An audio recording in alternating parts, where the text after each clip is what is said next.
അന്ത്യോദയ ഗൃഹ യോജന പദ്ധതി നടപ്പിലാക്കുന്ന സംസ്ഥാനം ഒഡീഷയാണ്. സാമ്പത്തികമായി പിന്നാക്കം നിൽക്കുന്നവർക്ക് വീട് നിർമ്മാണത്തിന് ധനസഹായം നൽകുന്ന പദ്ധതിയാണിത്. ഇന്ത്യയിലെ ആദ്യത്തെ വെള്ളക്കടുവ പ്രജനന കേന്ദ്രം സ്ഥാപിക്കുന്നത് മധ്യപ്രദേശ്. എവിടെയാണ്? മധ്യപ്രദേശിലാണ്. മധ്യപ്രദേശിലെ രേവ ജില്ലയിലാണ് കേന്ദ്രം സ്ഥാപിക്കുന്നത്. ആന്തൂറിയം പൂക്കൾ ഔദ്യോഗികമായിട്ട് സിംഗപ്പൂരിലേക്ക് കയറ്റുമതി ചെയ്ത ഇന്ത്യൻ സംസ്ഥാനം ഏതാണ്? മിസോറാമാണ്. എവിടെയാണ്? മിസോറാമാണ്. എവിടേക്കാണ് കയറ്റി അയക്കുന്നത്? സിംഗപ്പൂരിലേക്കാണ് കയറ്റി അയക്കുന്നത്. ഉത്തരേന്ത്യയിലെ ആദ്യത്തെ ആണവ വൈദ്യുത പദ്ധതി സ്ഥാപിക്കുന്നത് ഹരിയാന. എവിടെയാണ്? ഹരിയാനയിലാണ് ഉത്തരേന്ത്യയിലെ ആദ്യത്തെ ആണവ വൈദ്യുത പദ്ധതി സ്ഥാപിക്കുന്നത്. ക്ഷയരോഗ നിർമ്മാർജ്ജനത്തിൻ്റെ ഭാഗമായി ക്ഷയരോഗികളെ ദത്തെടുക്കാൻ തീരുമാനിച്ച സംസ്ഥാനം മേഘാലയയാണ്. എന്താണ്?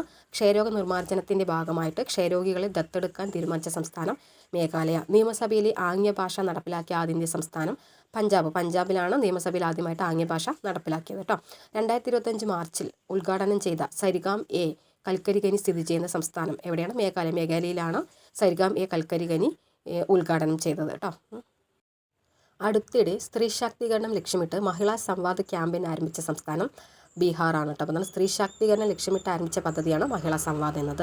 2025 ഏപ്രിൽ മാസത്തിൽ പിങ്ക് ഇ റിക്ഷ പദ്ധതി ആരംഭിച്ച സംസ്ഥാനം ഏതാണ്? മഹാരാഷ്ട്രയിലാണ് പിങ്ക് ഇ റിക്ഷ പദ്ധതി ആരംഭിച്ചത്.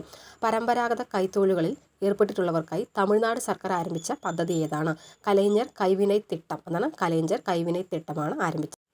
അടുത്തിടെ ആദർശ് സംസ്കൃത ഗ്രാമ പദ്ധതി ആരംഭിച്ച സംസ്ഥാനം ഉത്തരാഖണ്ഡ്. എവിടെയാണ്? ഉത്തരാഖണ്ഡിലാണ് ആദർശ് സംസ്കൃത ഗ്രാമ പദ്ധതി ആരംഭിച്ചത്. 2025 ഭൗമസൂചിക പദവി ലഭിച്ച തമിഴ്നാട്ടിൽ നിന്നുള്ള വസ്തുക്കൾ ഏതാണെന്ന് ചോദിച്ചാൽ തോവാള മാണിക്യമാലയും കുംഭകോണം വെറ്റിലയും. ഏതാണ്? തോവാള മാണിക്യമാല, കുംഭകോണം വെറ്റില.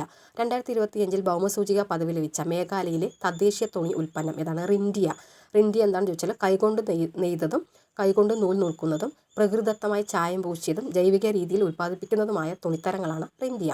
ദാരിദ്ര്യ നിർമ്മാർജ്ജനം ലക്ഷ്യമിട്ട് P4 ഇനിഷ്യേറ്റീവ് പദ്ധതി ആരംഭിച്ച സംസ്ഥാനം ആന്ധ്രാപ്രദേശാണ്. ആന്ധ്രാപ്രദേശാണ്.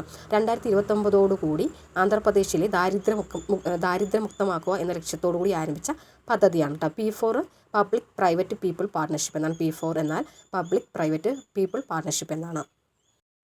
പൊള്ളലേറ്റ ഇരകൾക്ക് വേണ്ടി പ്രത്യേക സമഗ്ര നയം പ്രഖ്യാപിച്ച ഇന്ത്യൻ സംസ്ഥാനം കർണാടകയാണ്. ഏത് സംസ്ഥാനമാണ്? കർണാടകയാണ് പ്രൊജക്റ്റ് ഹിഫാസത്ത് ആക്രമണം നേരിടുന്ന സ്ത്രീകളുടെയും കുട്ടികളുടെയും സംരക്ഷണവും ശാക്തീകരണവും ലക്ഷ്യമിട്ട് പഞ്ചാബ് സർക്കാർ ആരംഭിച്ച പദ്ധതിയാണ് പ്രൊജക്റ്റ് ഹിഫാസത്ത് എന്നത്.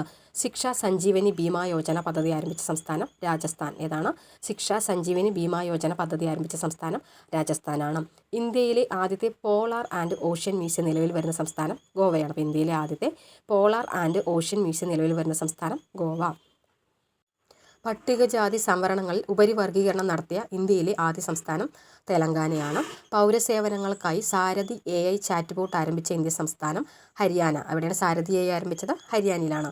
അടുത്തിടെ അന്ത്യോദയ ഗൃഹ യോജന എന്ന പദ്ധതി ആരംഭിച്ച സംസ്ഥാനം ഒഡീഷയിലാണ് വരുമാനത്തിൽ പിന്നാക്കം നിൽക്കുന്നവർക്കും നിരാലംബരായ കുടുംബങ്ങൾക്കും വീട് നിർമ്മിക്കുന്നതിന് വേണ്ടി ധനസഹായം നൽകുന്ന പദ്ധതിയാണ് ഇത് അന്ത്യോദയ ഗൃഹ യോജന എന്നത്.